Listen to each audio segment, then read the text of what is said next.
Xavi is leaving, we know that, but he fielded more questions of what it's like to work as the Barcelona manager, and oh boy did he not hold back and try to sugarcoat things for the supporters. The monthly recap is back. I'm Adrian, and thank you for your patience as I missed out on doing the December edition at the beginning of January due to me being in Italy. But we're here now. Given there are a couple of international tournaments, we'll give them some good time. We'll give good time to AFCON at least, quickly go over the Asian Cup so that you're ready for the next round and can choose which matches you want to tune into. And then, of course, go over the top 4 leagues in Europe.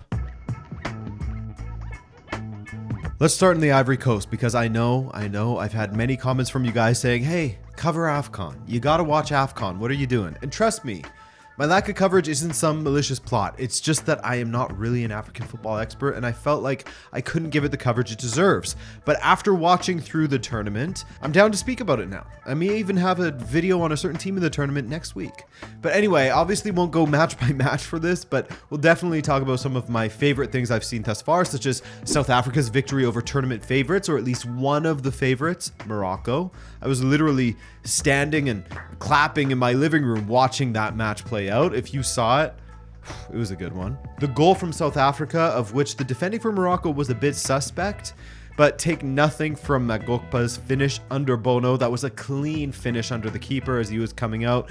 Then there was the penalty that Hakimi hit off the bar. Just had a feeling that he would scuff that. Not sure why. And of course, Amrabat getting sent off for a second yellow. The referee going to VAR, of which I was screaming because, as you guys know, you can't change a yellow card with VAR. But then realized it was because he was giving him a straight red instead, given the context of his foul. Follow that up with a free kick from Mokoena that you couldn't place any better, even if you picked up the ball and placed it in the goal. Incredible match, 2-0 South Africa as the 1996 champions make the quarterfinals. Shout out to my South African homies, all of the people I met while making the Roots of the Rivalry video on the Soweto Derby, and all the viewers that came by as a result of that as well. South Africa will be playing against another one of my favorite stories from this tournament, Cape Verde. A team that nobody really expected to do this well in this tournament, but they kicked things off with a 2-1 win over Ghana as they contributed to their elimination. They then beat Mozambique with a banger free kick from the legend that is Bebe. I love that guy. We're spreading Bebe propaganda on BR Football soon, I think. Then in their final group stage match, down 2-1 against Egypt in the 93rd minute, only to claw it back in the 99th minute. Never say die, my friend. Cape Verde went on to beat Mauritania in the round of 16 in what was a relatively tight match. I'd say Cape Verde were pretty dominant in the second half, at least, once the match started to open up a little bit. Mauritania is another one of those stories that was interesting in this tournament, as they also had a hand in a giant killing, finishing above Algeria in their group thanks to a 1-0 win on the final match day.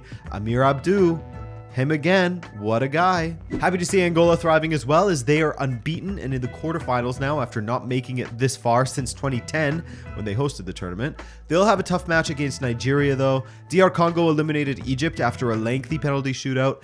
Interesting to not see Simon Banza get that many minutes for DR Congo, as he has been pretty lethal for Braga, but hey, Bakambu is preferred despite stinking it up in front of goal.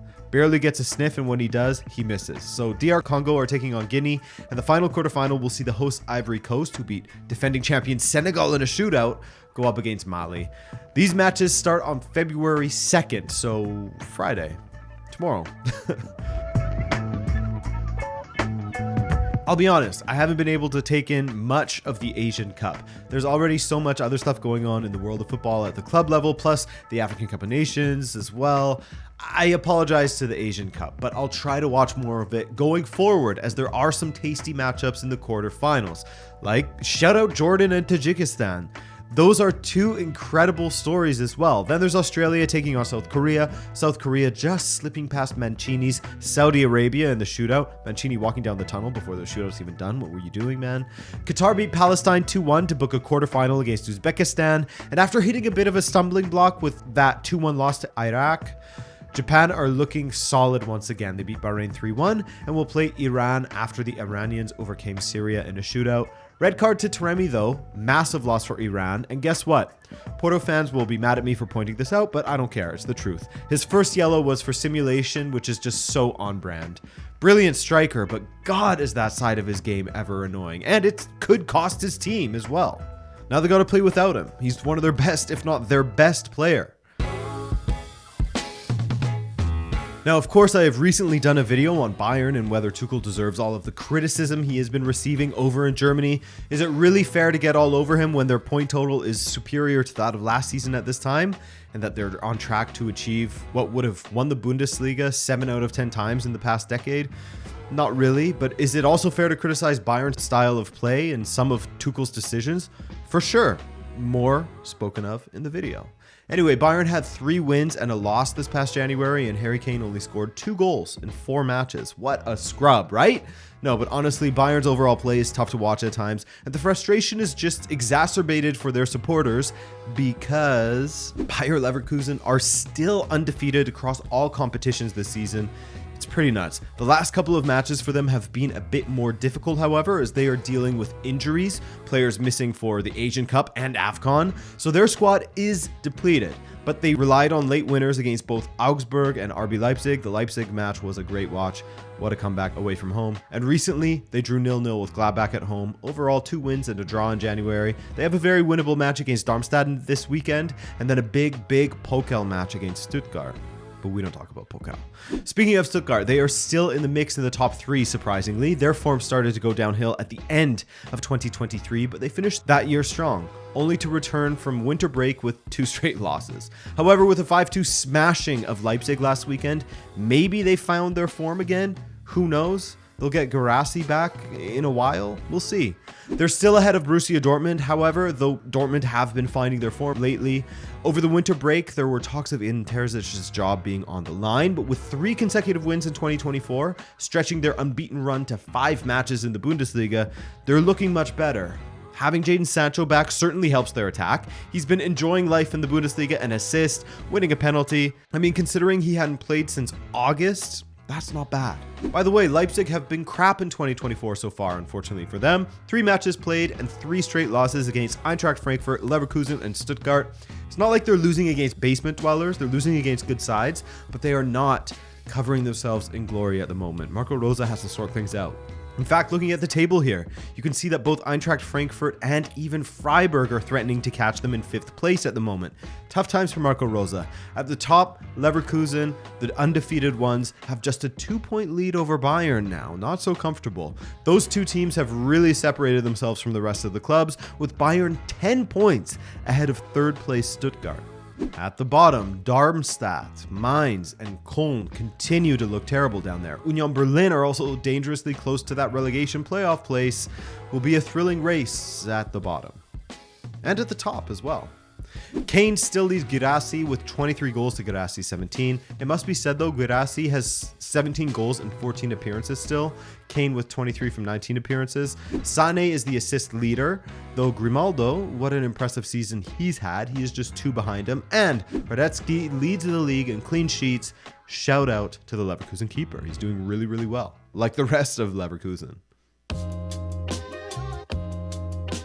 In Serie A, we said goodbye to Jose Mourinho, who was sacked by AS Roma following a string of underwhelming results and performances. I made a video on that already, and in that video, I still stand by what I said about how I personally wouldn't have sacked him at this point in the season. There were some very winnable matches coming. He wasn't far from a Champions League place, and who knows what would have happened in the Europa League, right?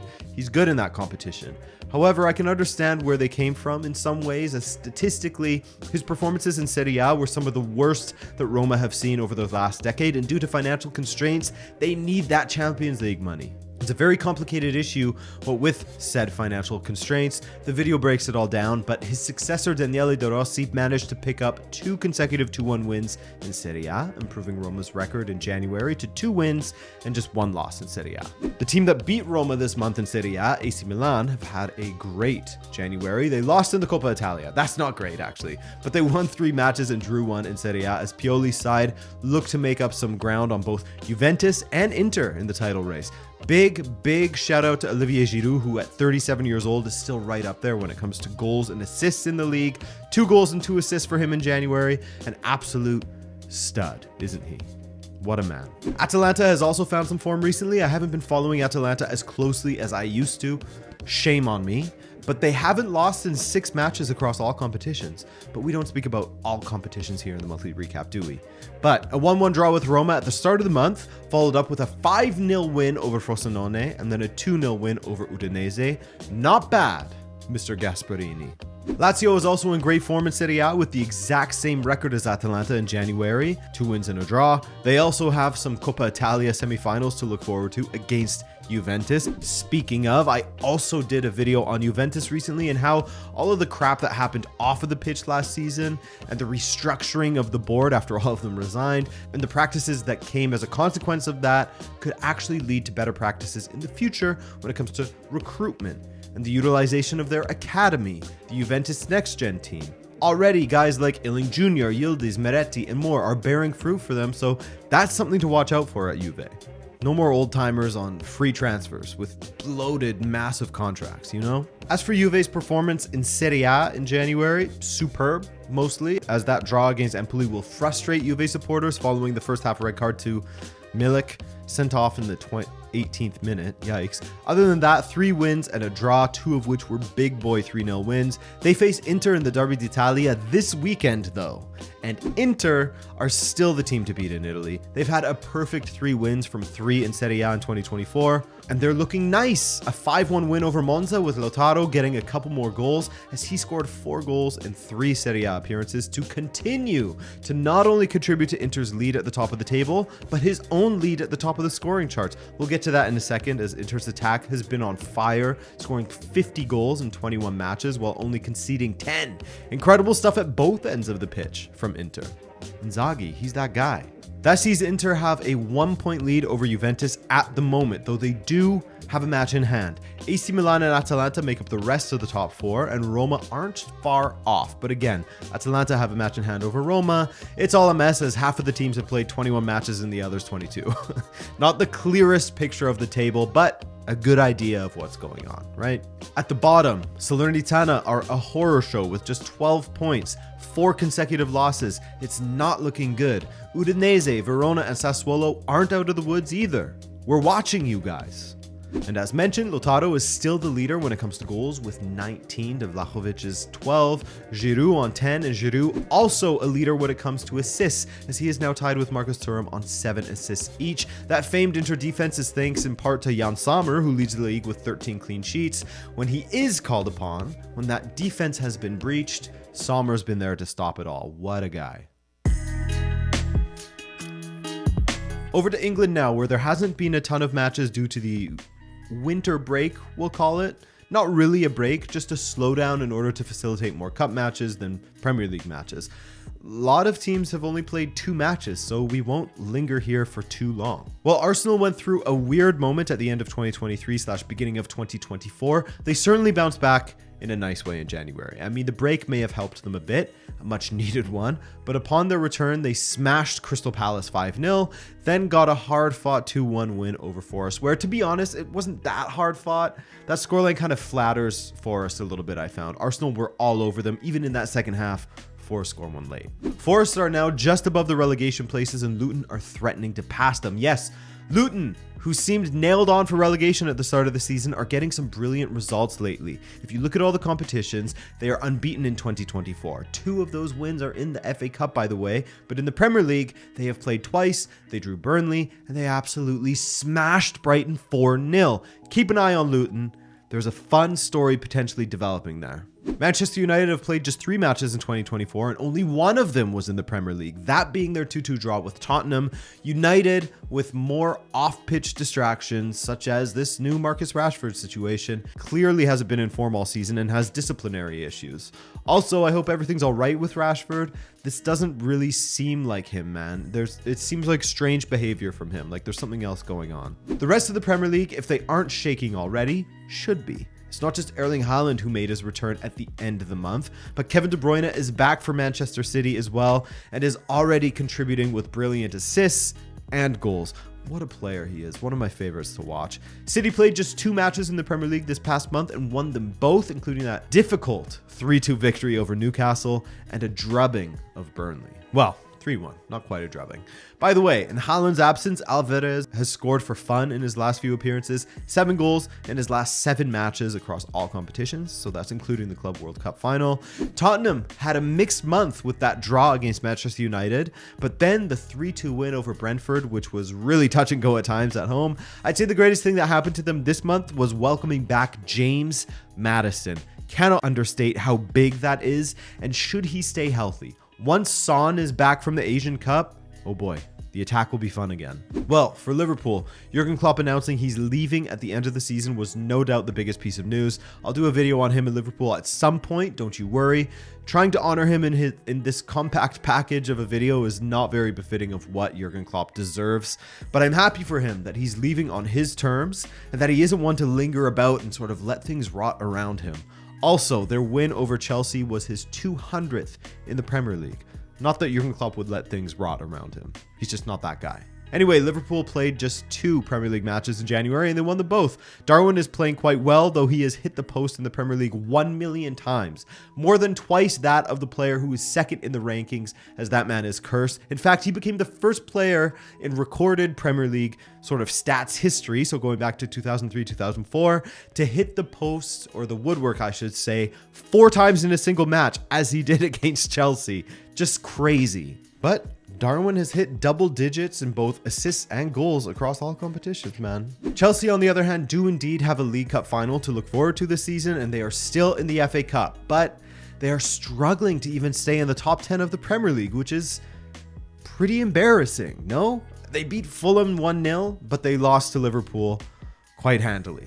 At the bottom of the table here, Everton, Burnley, and Sheffield United are all in trouble, and Chris Wilder is speaking about conspiracy theories regarding officiating after their 3-2 loss to Crystal Palace.